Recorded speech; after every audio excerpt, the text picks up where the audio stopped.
আসসালামু আলাইকুম। রব্বি ইশরাহ লি সদরি ওয়াইসির লি আমরি ওহলুল উকদাতাম মিন লিসানি ইয়াফকাহু কওলি। যে যেখানে বসে দেখছেন সবাইকে জানাই আন্তরিক শুভেচ্ছা ও মোবারকবাদ।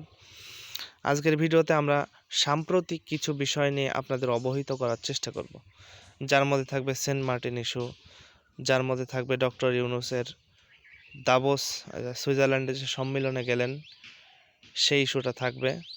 আরও বেশ কিছু ইস্যু, ছাত্রদের নতুন দল গঠন সম্পর্কে আবার আমার অভিমত।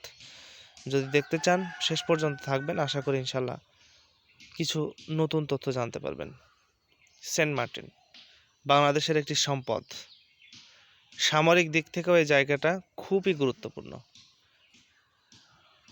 মার্কিন যুক্তরাষ্ট্রের নজর সেন্ট মার্টিনের উপরে আছে। আমাদের সাবেক প্রধানমন্ত্রী যিনি ছিলেন তিনি অনেকবার বলেছেন যে আমি ক্ষমতায় থাকতে পারবো যদি কিনা আমি সেন্ট মার্টিনটাকে আমেরিকার হাতে তুলে দিই। আমরা জানি না কতটুকু সত্য কথাগুলো, জানার সুযোগ আমাদের হয়নি।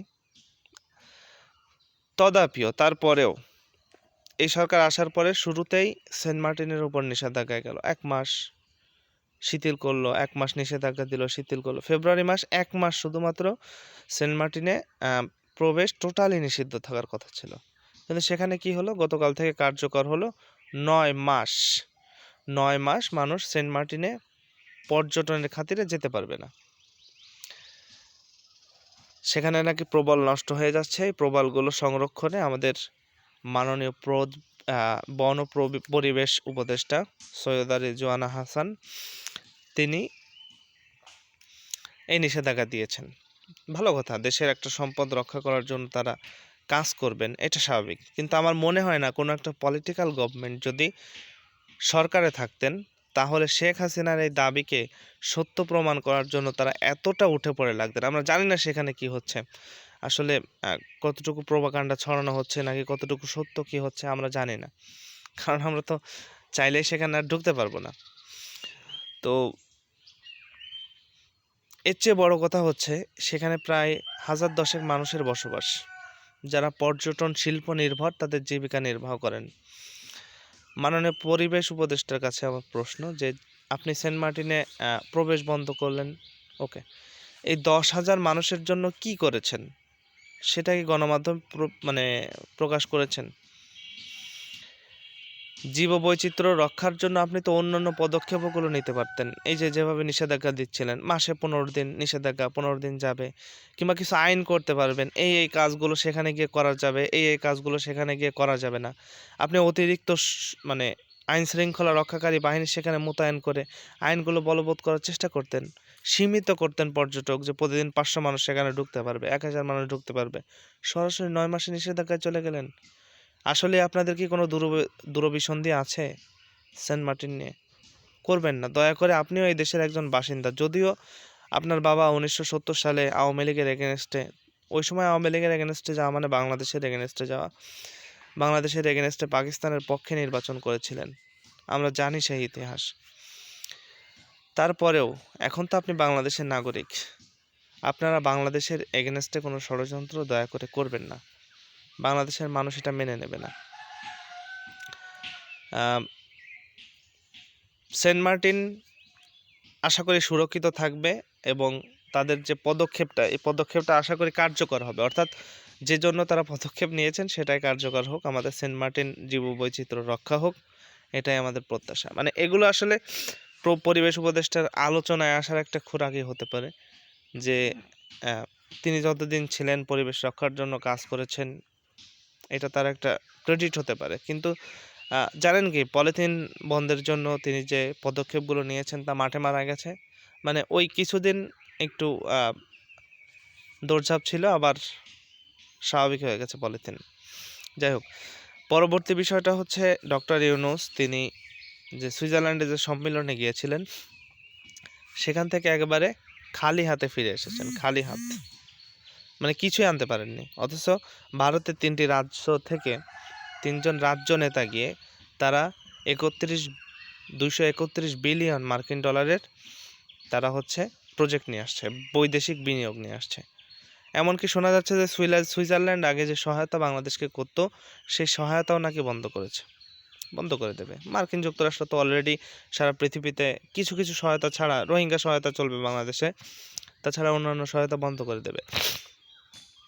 শুধু বাংলাদেশে না, এটা কিন্তু সারা বিশ্বের জন্য। আবার এটাকে ওই ডোনাল্ড ট্রাম্পের পীরগিরি মনে করেন না। এরপরে ছাত্র সমন্বয়ক নাসিরউদ্দিন পাটোয়ারি, নাগরিক কমিটির একজন উচ্চপদস্থ নেতা, তিনি বলেছেন আওয়ামী লীগ এবং জামাত এই দুটি দল হচ্ছে দিল্লির এক্সটেনশন। খুবই ভালো কথা। মানে আমরা যতদূর দেখেছি এই ছাত্র সমন্বয়ক যারা আছেন এরা কিন্তু খানিকটা জামায়াত ঘেঁষা। জামাতকে নিয়ে ব্লেম দেওয়ার কারণ হচ্ছে আওয়ামী লীগকে নিয়ে ব্লেম দিলে কেউ কিছু বলবে না, বলার মতো কেউ নেই। আর দ্বিতীয়ত হচ্ছে জামায়াত ইসলামকে নিয়ে তারা ব্লেম দিচ্ছে, কারণ হচ্ছে জামাত একটা ইসলামিক দল, ধর্মীয় দল, তারা উগ্রপন্থা অবলম্বন করবে না, কিংবা শুধু বিএনপিকে নিয়ে সমালোচনা করলে সেটা সমস্যার কারণ হতে পারে। এজন্য জামাতের সমালোচনা করে, আমরা জানি জামাত কখনোই দিল্লিপন্থী না, তারপরেও তাকে দিল্লিপন্থী বলা হয়েছে জামাতকে।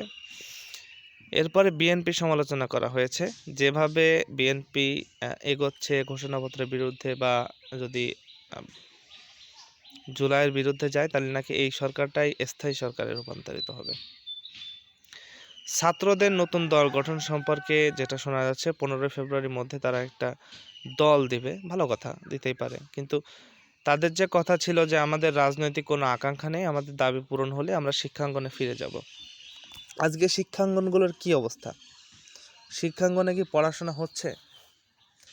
যে যার মতো আন্দোলন সংগ্রাম করে যাচ্ছে। তিতুমির কলেজের শিক্ষার্থীরা অনশনে বসছে, সার্জিস আলম বিয়ে করছে। ফ্যান্টাস্টিক যে তিতুমির কলেজের শিক্ষার্থীরা তারা আন্দোলনে ছিল না, তারা না খেয়ে বসে আছে, আর সে বিয়ে শাদী করে বেশ আনন্দে ফুর্তিতে সময় কাটাচ্ছে। এটা পরেও করা যেত, যাই হোক, তাদের ব্যক্তিগত ব্যাপার।